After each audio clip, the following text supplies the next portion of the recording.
মহাসড়কে ভারী যানবাহনের সঙ্গে পাল্লা দিয়ে চলছে ৩ চাকার হালকা বাহন। কোথাও কোথাও পুরো সড়কই দখল করে রেখেছে সিএনজি ও অটোরিকশা। এ চিত্র ঢাকা কুয়াকাটা মহাসড়কের বরগুনার আমতলী অংশের। সম্প্রতি সড়কটিতে বেড়েছে প্রাণহানি। গত ২ বছরে অর্ধশতাধিক সড়ক দুর্ঘটনায় নিহত হয়েছেন ২৫ জনের বেশি।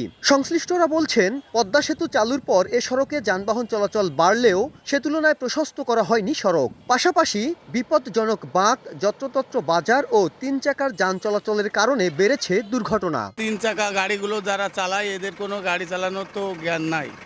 এরা যেমনি চালায়, যার কারণে দুর্ঘটনার কারণ। মহাসড়কের উপর অবৈধভাবে গাড়ি পার্কিং, এই যে অটো, মাহিন্দ্র, সিএনজি, এগুলোর কারণে আমাদের সড়ক দুর্ঘটনার কবলিত হওয়া লাগে। অটো রিস্কালারা বাচ্চারা চালায়, ওরা ডাইনও বোঝে না, বায়ও বোঝে না, হঠাৎ কান রাস্তা দিয়ে উঠতে যায়। সড়কটি ৪ লেনে উন্নীত করতে জমি অধিগ্রহণের প্রস্তাবনা ঊর্ধ্বতন মহলে পাঠিয়েছে সড়ক বিভাগ। তবে এ নিয়ে ক্যামেরার সামনে কথা বলতে রাজি হয়নি বিভাগের কেউ।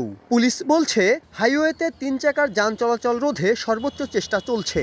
3 হুইলার যে যানবাহনগুলি আছে, বিশেষ করে অটোরিকশা, অটো, এদের কারণে দ্রুতগামী যানবাহনগুলো স্লো করতে হয়, এবং অনেক সময় নিয়ন্ত্রণ হারিয়ে ফেলে চালকরা। আমাদের পুলিশ কাজ করতেছে। এখন মাঝখানে দেখা যায় যে গলি রাস্তা থেকে কিছু থ্রিল হাইওয়েতে উঠে আবার অন্য গলি দিয়ে বের হয়ে যায়।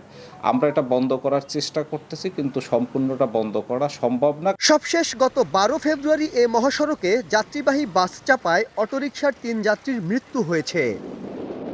সাইফুল মিরাজ, সময় সংবাদ, বরগুনা।